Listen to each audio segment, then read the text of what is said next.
So welcome back to the SWAU channel. We've got a great guest. 72 Hours, which is an action thriller, is out on November the 1st in selected cinemas and on demand. And we've got the director here, Christian Sesma. Christian, welcome to the show, sir. Thank you. Thanks for having me, Brian. Oh, do you know what? It's an absolute pleasure. And finally, I've got you on because I've been enjoying your films for a hell of a long time. And to actually finally have the man on to talk about directing, because it's all good and well for these actors to get the spotlight and you know, be seen on these red carpets and all the glamour and everything. And I think directors and people behind the camera sort of get forgotten a bit. And I think that, you know, rightly so, you need to have your time to shine. And we're going to be talking about 72 Hours very, very shortly. But before we do, I was reading that you were, you know, you didn't have any like formal training to be a director. You're self-taught. So how did that happen? How did you end up to where you are now? You know, how difficult is it? Because I can't imagine it's an easy journey. Well, I think for anybody's life journey, it's one of those things where, difficulty is, relative, you know what I mean? I think there's a lot of bit of that. I didn't know I was going to be a director till later on in life, I guess you could say. I mean, I went to school. I did a lot of creative writing through college and graduated. I graduated with a degree in anthropology. That's my kind of formal training. So cultural anthropology was my formal degree. And then after I graduated and I moved back home, this is Southern California in the States, and my appendix ruptured. And I was hospitalized for like a month. It was a really close call, which is a true story. And on the hospital bed, I had nothing but time to just on the mend. And I read Robert Rodriguez's Rebel Without a Crew and some other Quentin Tarantino articles. I was always a movie buff my whole life, right? I mean, that's all I've ever done was watch movies, watch this. I always at the theater. So I always had just a giant movie vault knowledge just as a nerd, as a movie geek, in general. But I think after reading some of these articles, whatever that inspiration was, I go, I'm gonna make a short film. And this was, I was 25. I'm gonna make a short film. And sure enough, I picked up a camera from a local store, a little digital camera, wrote a little script, and taught myself how to screenwriting, and did a little short film, and that ended up on like a very kind of prestigious short film festival circuit here in California. And I kind of was like, wow, I'm kind of good at this. I kind of feel that this might be a calling.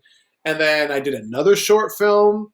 And then raised about $15,000 US, obviously, but raised a little bit of money just between family members and myself, and made my first feature in 2007, and that got bought and put out everywhere at the time, like by a real little distributor. I mean, it was a small, tiny movie, but it was still validation. Like, hey, man, you might be onto something. And then, and that was it. I think that was the validation I needed, that this might be where kind of life is pushing me towards. And I've kind of just embraced that crazy journey ever since. It's been nonstop ever since. I mean, how difficult is the job of a director? Because the way I see it, it's like being like a conductor of an orchestra. You've got your talent there, you've got your different departments of that orchestra, but you're the person that's literally waving that stick, making sure that everything just works in synergy. I mean, how difficult is it to actually put that into practice and go from that, small movie that you did at the start to where you are now? I mean, it must be crazy. Yeah, it is crazy for sure, because as a director, and usually I'm kind of a hybrid, right? So I always write, direct, and produce on some level, like if I'm not, I'm packaging things together, like I'll bring cast together. So you're kind of involved definitely in the producerial aspect of trying to get the movie off the blocks, or, you're either writing a script from the ground up, or you take a story and then you do a rewrite and you kind of make it, you write that. So you're very involved in all the aspects. I think really from a very kind of macro perspective, a director is very much like a general contractor And, in a way, for building a home, I think a conductor might be a little bit too romantic. like it might be a little too romantic because you're not so hands-on. It's almost like if the conductor played all the instruments and then also book the opera house or the this, and also, there's so many more facets to than just showing up. Would you say you're more like a parent with 20 kids, 30 kids? Oh, sure. do you know what I mean? Yeah. So you're not just the artist, but you're also a counselor. You're also a coach. You're also, like a team. So it's all these things rolled into one because, you have a crew that you're in charge of, and then you have actors that you're working with and collaborating with, and you have producers and executive producers and financiers and the money and the business side that you're also dealing with. So the director is this giant intermediary that has to juggle all these different plates and energies and personalities, and somehow out of all this crazy chaos, keep some sort of semblance of the art going where you can still make a cohesive movie. I guess that's the best way to describe it. So it's not like I just show up, the movie comes out, whatever. There's massive amounts of obstacles that you had to overcome that had nothing to do with just the shooting of it. That's another aspect, with just the physical shooting of it. I always say shooting the movie and making the movie is the easiest part of movie making, in my opinion. And would you say it's harder being a director like yourself? I mean, you mentioned there about time. I've spoken to so many directors that have done films on a slightly lower budget than, say, studio movies. Is it harder job for a director to work on projects like yours than, say, like the Russo brothers? Do you know what I mean? And like films like that. Would you say it's harder for you? I think, because I do believe so much in just life is relative, right? So I think that they have headaches that I could never possibly imagine, and then I have freedoms that I'm sure they wish they could have, right? So there's a little bit of differences there, but I think the job in essence is very difficult overall, because again, it's not just, if it was as easy as like, I'm getting some actors, we're going to just shoot this script, we're going to have a good time, I'm just going to be worried about picking shots and the cinema of it. If it was only that simple, but it's not. There's a lot of more complicated things of just, it's like, so real story. I come from the restaurant business. So my family had a restaurant for 30 years. And I put myself through college managing restaurants, very busy restaurants. So I think movie making is very much like the restaurant business, because when I transitioned, I was like, I told my family and friends, I go, this is just like running a restaurant. It's crazy. You have the cooks, the preps, the employees, the customers, this, that, and the other. I go, it's just madness. It's basically like you're the chef, right? So you're the chef and the restaurant owner at the same time. I think that might be a good relative comparison. But it is like the madness of running a restaurant. And you haven't got any time to do it in either. I mean, we're going to talk about 72 hours in a second, but a lot of directors I've spoken to, there was a film called Desperation Road, which I absolutely love, and it was directed by Nadine Crocker. And I had her on the show a while back, and she said that she filmed the whole film in 2 weeks, which I think is just incredible, and the pre-production on that must have been insane.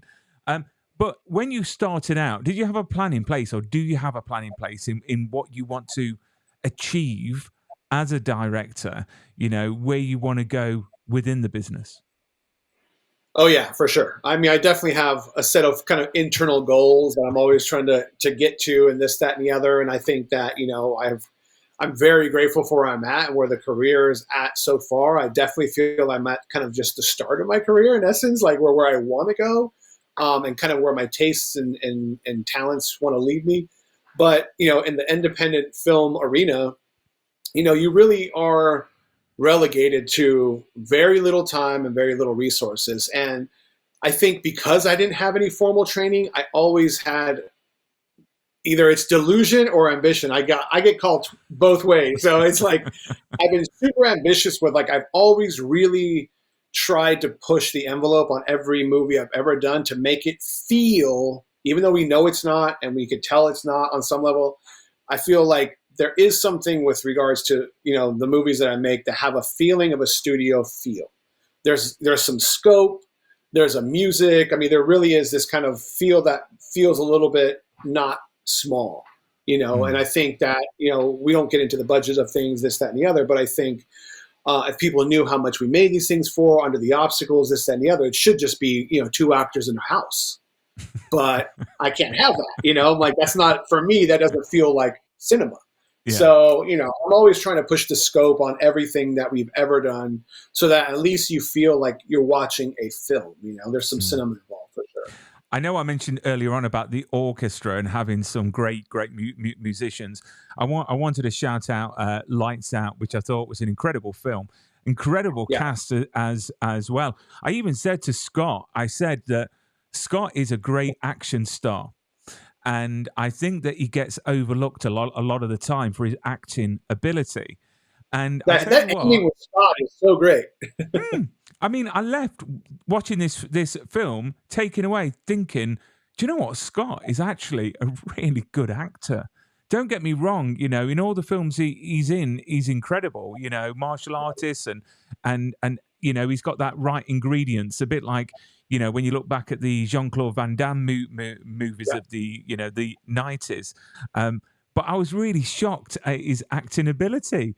And, I told him that as well. And I didn't mean to offend, but, he was like, that, he was like, thank you, because I don't think that he gets taken seriously. I mean, it would be great to see him in a film where he didn't throw a punch at all. Do you know what I mean? Look, yeah, or he could throw a punch, but also we're having some real big drama. That's what I loved about when we were kind of for Lights Out. There was a lot of that was kind of a very we were shooting and writing at the same time a lot, right? The script was this, but we were molding things as we went, and I think. George Lucas always has this because I'm from the 80s. So those are the guys that influenced me, Lucas, Spielberg, McTiernan, all these, the 80s gods. Right. And so Lucas always said it's always about how you leave the audience feeling at the end. Right. So it's like, and it excuses some parts in the middle or maybe at the beginning that aren't as strong or whatever. So I always just make sure that I try to have a very stronger ending than usual.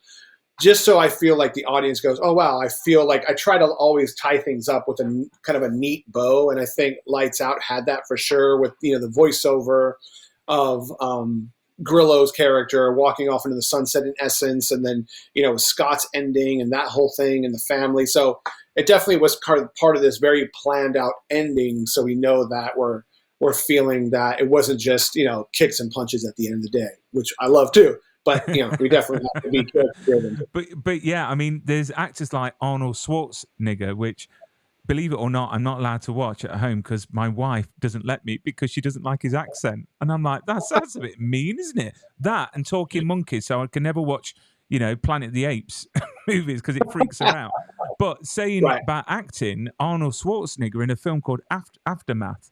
I don't know if you ever saw it, but he again in that movie. It was just incredible, and I was just in awe. And it's quite nice to see actors, sort of flip it a bit and shock us a bit with their acting skills. But talking about the casts, so you have worked with so many great names, so many. One of which I'm actually going to go and meet in a few weeks, which is Richard Dreyfuss. Oh yeah, that's our next movie. Movie comes out in January. So, he's going to be in the UK, so I'm going and taking some pictures and doing some interviews. So fingers crossed I get a bit of time with him because he seems very much a character. He is. And, like I said, that's the next release that I have after this. That comes out in January, Into the Deep. Into the Deep, yeah. There you go. See, I'm prepared, Christian. Ready? That's it. Not only are you bringing out a film with one of my greatest fears, which is sharks, which was caused by Jaws, but also it's got one of my favorite actors in it, which is Richard Dreyfuss. Which I'll always love the film that he was in called Always, which was about a pilot. I love that movie. I that love never that gets movie. mentioned ever. No, And it's got I don't know Holly why. Hunter in it as That's a well. Spielberg movie too. That's a Spielberg movie too, right? Yeah, Yeah. and it's beautiful. No, totally. Absolutely, it makes It, me cry it every gets me time. every time. I agree. It gets me every time. It's so good. So yeah, so I heard as well that you said in a previous interview that this film, yeah, it's got sharks, but it's not centered around sharks as Correct. such. It's not taken away, which is it's got to be quite difficult because when you've got a film that is about the sharks and you've got to have quite a good balance between where you want the direction for the audience to be looking and getting into, which is got to be quite difficult as a director. Yeah, for Into the Deep, I really wanted to do again like Into the Deep and 72 Hours. They're thrillers, is kind of what I would describe it. They're not straight actioners like like Lights Out or Lights Out's this way, like one of these things. But like Lights Out or Section 8, those are straight action movies, and I think 72 Hours is much more of a thriller. Same thing with Into the Deep. So I'm having a lot of fun with those too because you have action elements and I can really kind of flex on the action side, but you're really kind of driven a lot by the drama of it too. So it was a little bit more character driven on that. And so Into the Deep. Sorry, I was going to ask, when is this film going to be released? Do you know yet? January 25th. So very soon. Very soon. So, I mean, you heard it here, but you didn't hear here. But I don't know if I just said it, but whatever. So Saban is releasing it in January for sure. And that is, and yeah, so that's that. My vision for that was like Captain Phillips with sharks is kind of, it was that. It's basically like, it wasn't a creature feature like Jaws. It wasn't that. It's basically centered on these characters, and the bad guys are these kind of pirates, if you will, that take over this scuba diving excursion, and they have to go get these drugs at the bottom of the ocean for them, and there just so happens to be sharks in the water, right? So it's that becomes that. But getting Richard back for a shark movie was not easy, and we laugh about it, because I had done a few with Richard already, a few movies. So calling him for this, and they kind of scoffed at it at first, and then I told them how we were going to do it. It really wasn't about the sharks. Really weren't the bad guy or the villain of the movie. Don't worry, there is some good shark attacks and shark kills, this, that, and the other, but they're not like Jaws, where this is the bad guy hunting us. The bad guys are the actual bad people, and then the sharks just so happen to be doing what sharks do. Excellent. And I hope there's no references to Jaws in it, because that's got to be very difficult, because people are going to expect it, and Richard Dreyfuss to be on board. I bet he was quite cautious about that, because you want to separate yourself and not be associated, because that's a whole other kettle of fish. But there's a good film that came out a little while ago called The Last Breath that had Jack Parr in it, that was in Take Cover.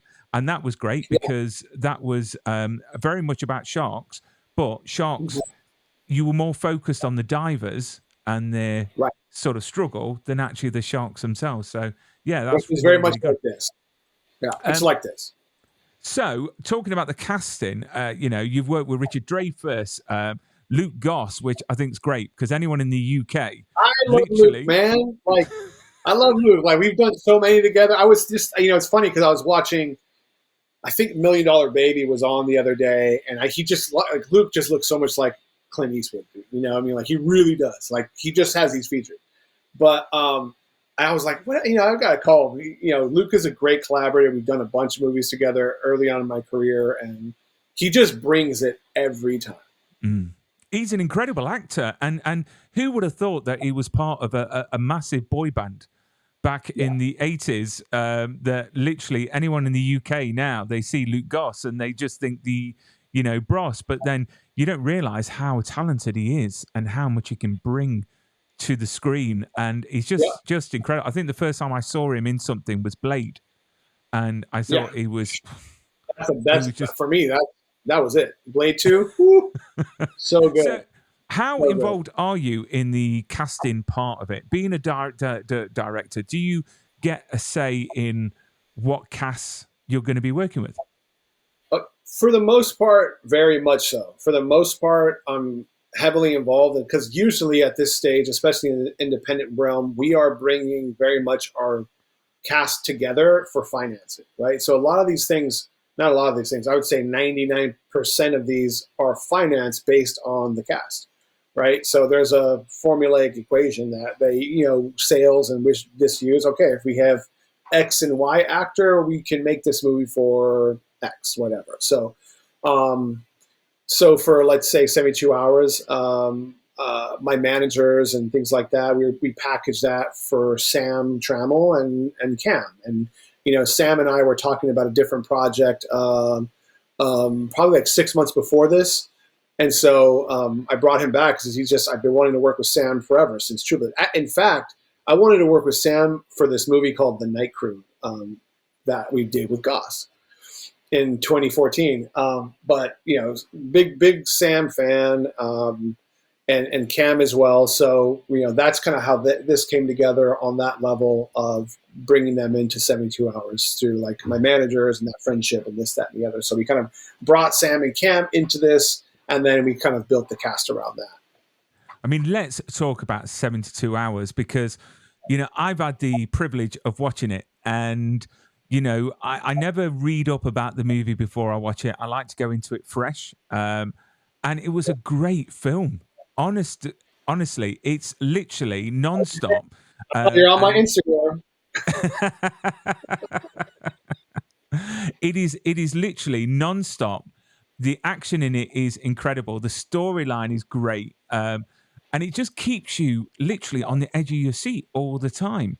And I never had a moment, because the true test of a film is that nowadays you'll sit and watch a film, then part way through the film you'll grab your phone and you'll have a look at it, and then you'll scroll through it. Well, that's what my wife does in most films.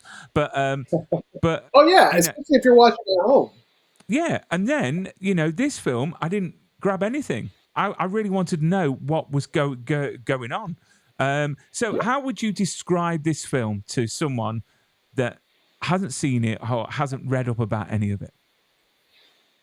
For me, I always saw it as kind of like a Four Brothers or like the Town style flick. We wanted to do like obviously it's indie, but it's that kind of world where you have, two brothers at odds that got to come together. It's almost like, I always said, it's like the Town meets Taken in a very, indie way. Two brothers who the core of this for me was the two brothers. Like, they love each other for sure, and this is about, coming together and going against and going and getting the daughter.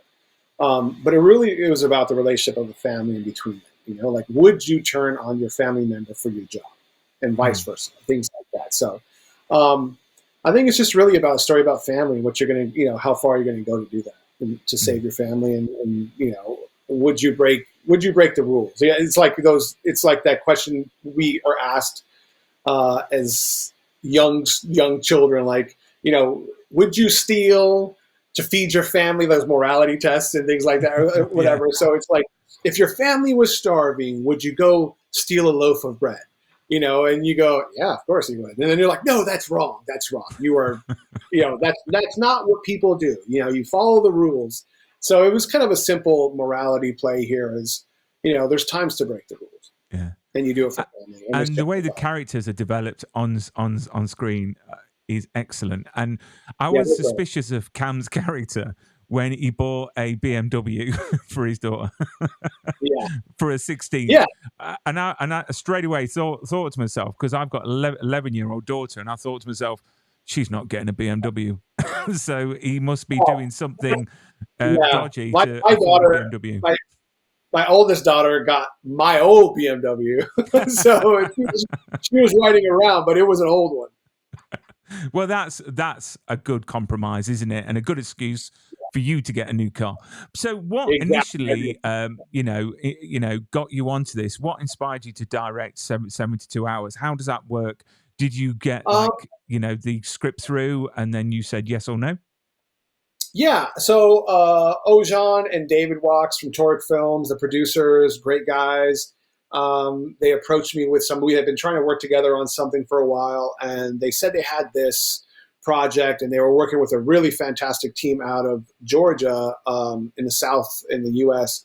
And they're fantastic. That's the Workhorse Cinema guys. Great team of producers down there. That really, I mean, we couldn't have done it without them with their scope. I mean, they really brought a lot of their resources to this and made it also what it is. But they brought this script with a story by Roberto Sanchez, who's also in the Night Crew, which is a funny tie-in, which I didn't know. So Roberto Sanchez is one of the bad guys in the Night Crew, which I did with Goss, which is one of my personal favorite movies out of mine that I did. And he wrote a cool story. I liked it. I liked the premise of it, you know, and I think, you know, a lot of times, and then Sean Crane was also a writer on it.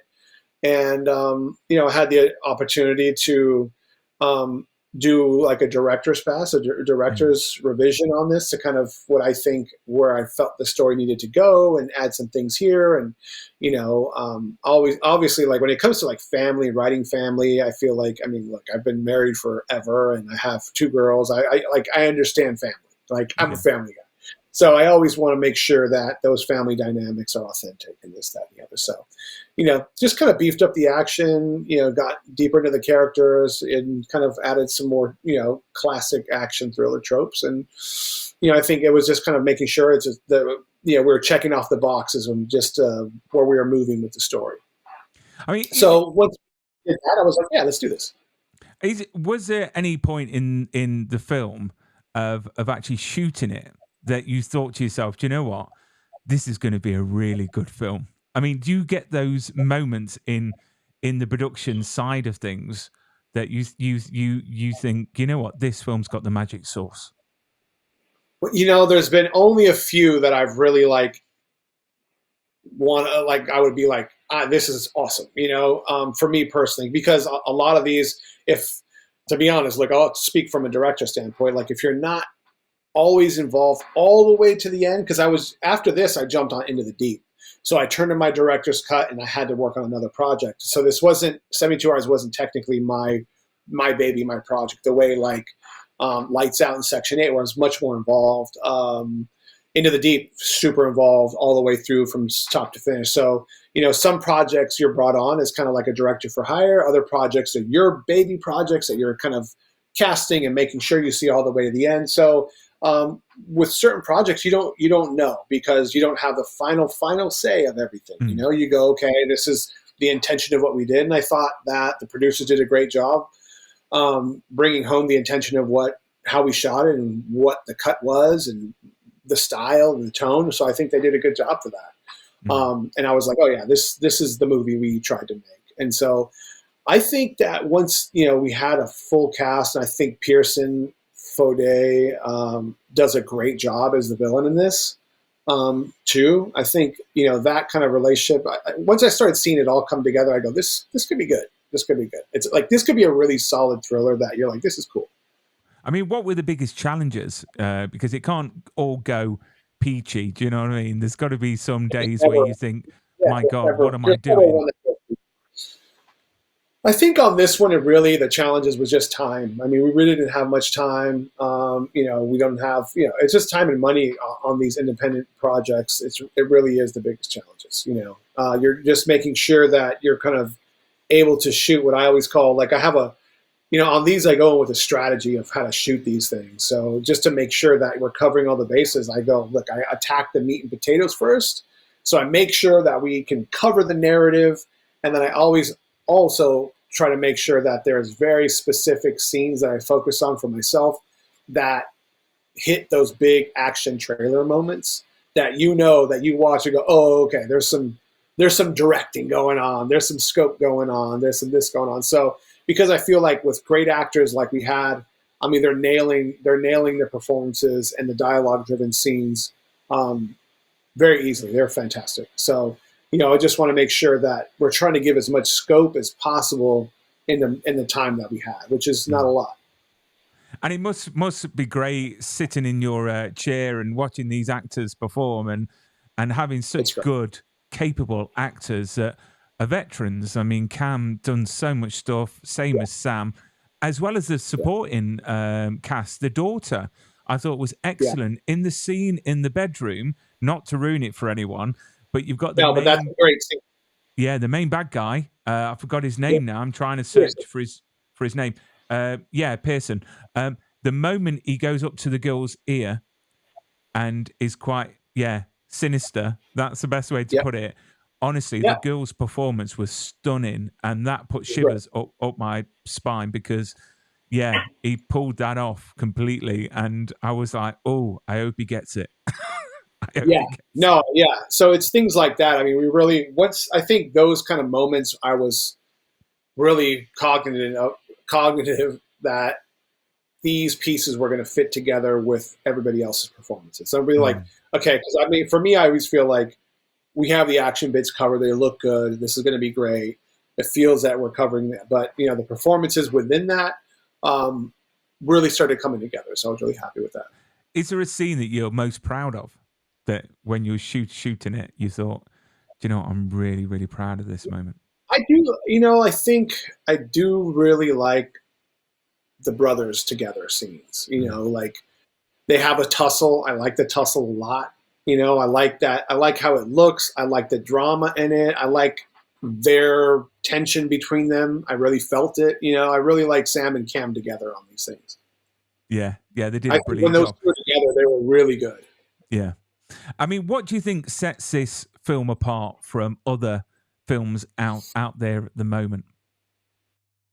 I think the character-driven piece. I'm always trying to do that. So, I think what sets it apart is where you're going to come up again. We're checking the boxes on the action side. I think, or try to do that all the time. So we're keeping the action, the pace, and it looks great. But I think that when you walk away from this, I really hope that audiences go, "Wow, these guys were great on camera. Like the performances were great. I really believed it. I believe the brothers. I believe the daughter. I believe the danger they were in from the bad guy, from Pearson's character." So, and for me, I'm always not trying to do anything cheesy or anything kind of like on the nose. That's never been my style. I've never been tongue in cheek for the most part. Same thing like we were talking about Into the Deep. I never wanted to do like a cheesy shark film. I was always trying to approach it like a straight, serious thriller. So I think this is a really solid thriller that's good, and you have great performances. You have great action. My DP, Tyler Eccles, did a phenomenal job shooting this. It looks great. So, it's something that we're definitely proud of, and I can't wait for it to come out. You know what? The one thing that really makes me laugh, though, is that, you've got these big studios spending millions upon millions of pounds producing movies. And then you've got movies like 72 Hours that must be on a bit of a budget from what you're saying. But yet 72 Hours is far better than the majority of studio films that they've spent all this time. So do you think there's more love and more investment personally in these movies that you do compared to the bigger ones? I don't know. I really, I say that often because I watch some stuff come out on Netflix or the streamers or whatever, and I go, wow, some of that wasn't good. But I don't believe wholeheartedly like a director goes in trying to make a bad movie.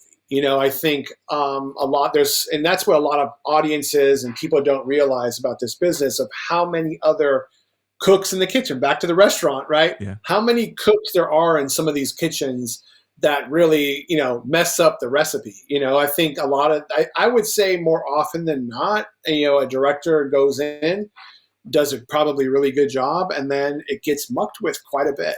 I think that, people start trying to put different things, this, that, and the other, and it becomes something that it wasn't, and then I think there's definitely some reverse of that too, where you have directors that aren't as strong and then producers fix that. So I don't know. I think there's a mixed bag, but I think everybody really goes out to try to make a good movie, and somewhere along the line, I don't know. I couldn't tell you, because there's some movies, and there's also some movies that I think are really great and other people thought they weren't good.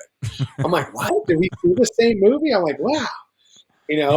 Yeah. So, I mean, I've just thought of a really good analogy, though, is that talking about restaurants, it's like you and your 72 Hours, it's like an independent restaurant, family-owned restaurant, and then the big studio ones are like the big chains.